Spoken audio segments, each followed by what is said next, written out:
Hello hello. ഇതെവിടാ ഇത്? എടാ എന്ത് വേണം, എത്ര തവണ വിളിച്ചെന്നറിയാമോ നിന്റെ ഫോണിലൊക്കെ? എടുത്ത് നോക്ക്.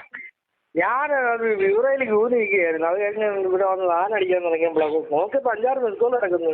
സാറേ ഒരു മിനിറ്റ്, ഞാൻ വക്കീലിനോട് സംസാരിച്ചിട്ട്. എടാ ഞാൻ പോലീസ് സ്റ്റേഷനിൽ ഇരിക്കുവാടാ. ഞാനേ എന്ത് പറ്റി? നീ ആ റഷീദുമായിട്ടൊന്ന് വരണം. നീ ഏത് റഷീദ്? റഷീദുമായിട്ടൊന്ന് വരണമെന്നേ. കഥ കടച്ച റഷീദ് അതാരാ? ഇടാ എന്നെ ജാമ്യത്തിൽ നിറക്കണമെന്ന് കൊച്ചെന്നെ. അയ്യോ, കരമടച്ച റഷീദ്. അതെ, കരമടച്ച് കേസുമായിട്ടൊന്ന് വരണം. ഇനി എന്തെങ്കിലും നീ ഒന്ന് കൊണ്ടുപോ, എന്നെ ഒന്ന് ഇറക്കിക്കൊണ്ട് പോകുന്നു. ഇത് എന്താ പറ്റി? എവിടെ? ഏത് സ്റ്റേഷനിലാ? ഒന്നും പറയണ്ട. ഞാൻ ഇവിടെ എറണാകുളത്ത് പാലാരിവട്ട സ്റ്റേഷനിലുണ്ട്. ഞാന് എന്താ പറ്റി? എന്ത് വിഷയം? വലിയ വണ്ടിയിലും തട്ടിയാണ്? എന്തോ വണ്ടി തട്ടി മസാജിങ് സെന്ററിൽ ചെന്നൊന്ന് കേറി കൊടുത്തതാ എറണാകുളത്ത്. Massaging centre തിരിച്ചുണ്ട്.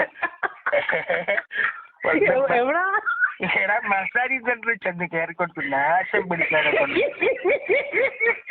ഞാൻ വല്ല വണ്ടിയും തട്ടി വേറെ മസാജിങ് സെന്ററിൽ എന്താ പരിപാടി? എടാ ഡെന്നിഫർ എന്ന് പറഞ്ഞിട്ട് പ്ലീസ് കോൾ മീ മസാജിങ് 3000 രൂപയുള്ളൂ, നിങ്ങൾ സുഖ ചികിത്സ എന്നൊക്കെ പറഞ്ഞ് എഴുതി വെച്ചേക്കുന്ന അവിടെ ഒരു പോസ്റ്റർ. അത് ഞാൻ കണ്ടോണ്ടൊന്ന് വിളിച്ചു.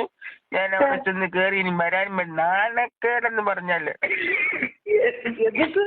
എടാ ഞാൻ ചെന്നു, ഞാനൊരു പായൊക്കെ ആയിട്ട് അവിടെ ചെന്നു.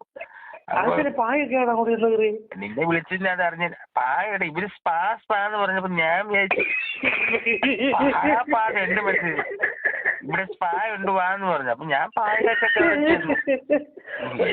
നാണക്കേടും കഞ്ഞൂറിലാക്കിന്ന് പറഞ്ഞാല് അവിടെ ചെന്ന് അവിടെ ഡെന്നിഫർ എല്ലാം വിളിച്ചു വരുന്നു. പക്ഷെ ഇവിടെ അവിടെ കണ്ടില്ല. ഞാൻ ചെല്ലുമ്പം ഇവരാരും ഇല്ല അവിടെ. അവിടെ ചെന്നിട്ട് ഇങ്ങനെ കാര്യങ്ങളൊക്കെ പറഞ്ഞു. അപ്പോഴത്തേന് ഒരു തടിമാരുടെ ഇറച്ചി വെട്ടുകാരനെ പോലെ ഒത്തിരിഞ്ഞ് വന്നേക്കാം.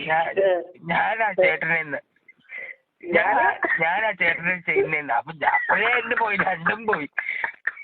ഒരു എന്റെ മനസ്സിൽ ഈ ഡെന്നിഫർ എന്നെ വിളിച്ചില്ല. ഡെന്നിഫർ ഞാനും ചോദിച്ചോട്ടെ, നിങ്ങൾക്ക് എന്തെങ്കിലും നോക്കട്ടെ ഈ പ്രായത്തില് മസാജിന് വലിയവര് പോയാല് അറിയാൻ കൊല്ലത്തില്ലേ? നാശം പിടിക്കാൻ അമ്മമ്മയുടെ കാലിന് വേദനയൊക്കെ ഉണ്ട്. അപ്പൊ ഇത് കൊള്ളാമെങ്കിൽ അമ്മമ്മയെ കൊണ്ടുപോയല്ലെന്ന് വെച്ചാൽ ഞാൻ ചെല്ലില്ല. സെന്ററിൽ വലിയവര് പോയേക്കുന്നത് അങ്ങനെ ഇത് കൊള്ളാമെങ്കിൽ എന്നിട്ട് വല്ല നടന്നോ? അത് പറ. കേക്ക് ഞാൻ അവിടെ ചെന്ന് കാര്യങ്ങളൊക്കെ പറഞ്ഞു. ഇങ്ങനെ അപ്പൊ ഇവൻ വന്നിട്ട് പറഞ്ഞു. അപ്പൊ ഞാൻ ചോദിച്ചു ഇത് എങ്ങനെയാണ് സംഭവം എന്നൊക്കെ ചോദിച്ചു. പറഞ്ഞു ഒരു പയ്യൻ വന്നിട്ട് ന്യൂസ് പേപ്പർ തന്നു. ന്യൂസ് പേപ്പർ എന്നിട്ട് പറഞ്ഞു ചേട്ടാ ഇന്നത്തെയാന്ന് പറഞ്ഞു. അപ്പൊ ഞാൻ പറഞ്ഞു ഇന്നത്തെ വായിച്ചു തന്നല്ലോ എന്ന് പറഞ്ഞു അതല്ല, അത് വിരിച്ചിട്ട് അതിനകത്ത് കിടന്നോളാൻ പറഞ്ഞു. ന്യൂസ് പേപ്പറിനകത്ത് കിടന്നോളാം. ഞാൻ ചോദിച്ചോട്ടെ, എറണാകുളം റെയിൽവേ സ്റ്റേഷനിൽ വല്ലതാണോ പോയത്? അത് മസാജ് സെന്ററിലാണോ പോയത്? ഞാൻ ഇമാരുടെ സെറ്റപ്പ് 3000 രൂപയൊക്കെ പറഞ്ഞു. എണ്ണത്തോണി അല്ലെ അങ്ങനത്തെ സാധനം നമ്മള് പ്രതീക്ഷിക്കുന്നേ. എണ്ണത്തോണി ഒന്നുമില്ല. അപ്പം എന്ത് കഴിഞ്ഞപ്പോ പറഞ്ഞു ഒരു ഉടുത്തലക്കാത്ത ഒരു ടർക്കി തോർത്ത് കൊണ്ട് തന്നു. അങ്ങോട്ടും എത്തത്തില്ല ഇങ്ങോട്ടും എത്തത്തില്ല. കീറി പറഞ്ഞ ഒരു സാധനം കൊണ്ടുവന്നു. അപ്പൊ എനിക്ക് എന്റെ ദേഷ്യം എല്ലാം കൂടെ കയറി വന്നു. ഞാനിത് എന്തോ ചെയ്യണമെന്ന് ഞാൻ ആകെപ്പാടെ ഞാൻ കഴിച്ചിട്ട് അപ്പൊ ഇത് പുറത്ത് കിടക്കുവാ. ചെരുപ്പ് പുറത്ത് കിടക്കുവാണ്. നാശം പിടിക്കുക. ചെരുപ്പ് പുറത്ത് കിടക്കുവാ. ചെരുപ്പ് ഞാൻ പറഞ്ഞു എന്റെ ചെരുപ്പ് പുറത്ത് കിടക്കുക. അത് ഞാൻ പോയി തോർത്ത് മേടിച്ചോളാം. നിങ്ങളുടെ തോർത്ത് എനിക്ക് വേണ്ടെന്ന് ഞാൻ അവനോട് പറഞ്ഞു. എന്നിട്ട് പിന്നെ ഞാൻ ഒരെണ്ണം പോയി മേടിച്ച. ഇതൊന്നും അല്ല വിഷയം. വേറെ കേക്കരുത് സംഭവം. ഇതെല്ലാം കഴിഞ്ഞിട്ട് അവൻ എന്നെ വിളിച്ചു. എന്നിട്ട് ഇന്ന് വരെ നിങ്ങൾ കാണാത്ത ഒരു എക്സ്പീരിയൻസ് കിട്ടാൻ പോകാന്ന് പറഞ്ഞു. അപ്പോഴും എനിക്ക് പ്രതീക്ഷയുണ്ട്. അപ്പൊ നമ്മുടെ മനസ്സിൽ നമ്മൾ കണ്ടിട്ടുള്ള മഴവില്ലും ഇതൊക്കെയാണല്ലോ നമ്മൾ കണ്ടത്. ഇതിനകത്ത് ഇതുവരെ കാണാത്ത സാധനം കാണാൻ പോന്ന് പറഞ്ഞു. എന്നിട്ട് ഇപ്പൊ വെച്ചു ചേട്ടന് ഇതോടുകൂടി ചേട്ടന് ബാക്ക് പെയിൻ മാറുമെന്ന് പറഞ്ഞു. ഇതോടുകൂടി ചേട്ടന്റെ ബാക്ക് പെയിൻ മാറുമെന്ന് ഞാൻ പറഞ്ഞു. അപ്പൊ ഞാൻ പറഞ്ഞു അയ്യോ എനിക്ക് ബാക്ക് പെയിൻ ഇല്ലല്ലോ എന്ന് പറഞ്ഞു. അപ്പൊ ഞാൻ കൂടെ ഉണ്ടോ പുറത്ത് ഒറ്റ ഇടിയുണ്ട്. എന്നിട്ട് പറയാം ഇത് ഇപ്പൊ വേദനയുണ്ടോ? ഞാൻ പറഞ്ഞു വേദനയുണ്ട്. ഈ വേദന 1 മാസത്തിൽ മാറുമെന്നാ പറഞ്ഞത്. കേക്ക് അത് കഴിഞ്ഞിട്ട്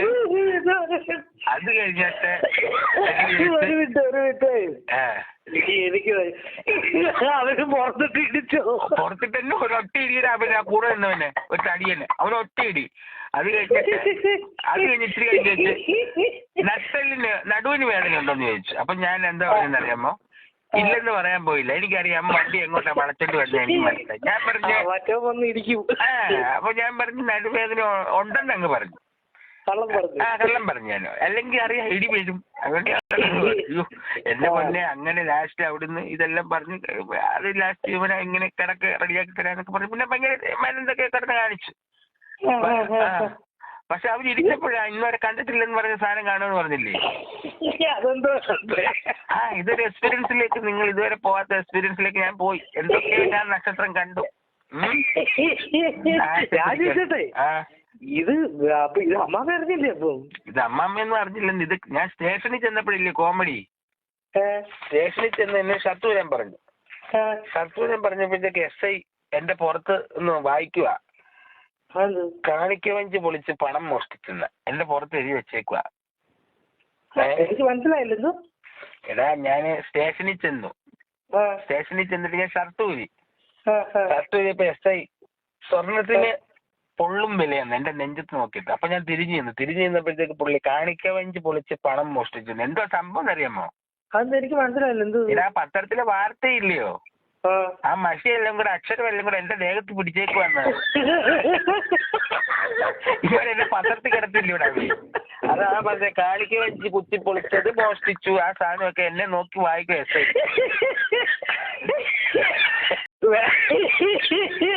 ഈ സിനിമ വെച്ച എണ്ണക്കകത്ത് മഷി വറുത്ത് മേത്ത് പിടിച്ചു. ഇതെല്ലാം അവന്മാര് വായിക്കുക. പോലീസ് അവിടെ നിന്നിട്ട് വായിക്കുക. ദൈവമേ, എന്റെ പൊന്നു കൊച്ചനെ അറിയാവുന്ന പോലീസ് ആയതുകൊണ്ട് രക്ഷപ്പെട്ടു. അതായത് തമ്പുരാന്റെ കൃപ. അല്ലെങ്കിൽ ഇമാതിരി കേസെടുക്കാൻ ചെന്നാ അറിയില്ല. അവന്മാര് നല്ല ഇടി വെച്ച് വന്നേനെ. ഇടി വെച്ച് തന്നു. അറിയാവുന്ന പോലീസ് എന്ന് പറഞ്ഞ 2 അടി കൂടുതലെന്നല്ലേ? ഇടിച്ചെന്റെ മോന്തോടെ ഷെയ്ക്കന്മാര് ഞാനൊരു കാര്യം അതെ, ഞാനിപ്പോ ഇത് അങ്ങോട്ട് വരാം. ഞാൻ ഇപ്പൊ എറണാകുളത്തിനാണെങ്കിൽ വരാം. എളുപ്പമാണ്. നീ വരുമ്പോഴത്തേക്ക് 3 പേര് ഇരിപ്പുണ്ട് ഇവിടെ. അവിടെ ഫ്രണ്ടിൽ ഇങ്ങോട്ട് വരുമ്പോഴത്തേക്ക് ബൈക്കൊക്കെ വെച്ചിട്ട് കയറിയ സ്റ്റേഷനിൽ അകത്തോട്ട് വരത്തില്ലയോ? ആ ഫാനൊക്കെ ഇട്ടേക്കുന്ന താഴെ 3 പേര് ഇരിപ്പുണ്ട്. അതിന്റെ നടുക്കിരിക്കുന്നതാണ് ഞാൻ. എന്നെ വന്ന് വിളിക്കണം. എന്നാ വർത്താനം കൊട്ടാരത്താനെ വരും? എനിക്കറിയത്തില്ല. ഇതെന്റെ ഇടയിൽ ഒരു വർത്താനം എനിക്കറിയത്തില്ല. ഞാൻ അങ്ങോട്ട് വരത്തില്ലേ? എടാ പറയുന്ന മനസ്സിലാവുന്നില്ലയോ? പോലീസ് ഇടിച്ചിട്ട് എന്റെ ഷേപ്പ് മാറ്റി വെച്ചേക്കുക. നീ എന്നല്ല എന്റെ പെട്ടെന്നുള്ള കണ്ടാക്കൂടെ എന്റെ മനസ്സിലാവത്തില്ല. അതുകൊണ്ടാണ് ഞാൻ പറഞ്ഞത് ഞാൻ നടുക്കിരിക്കുന്നതാണ് ഞാൻ. അതാ ഞാൻ പറഞ്ഞേ.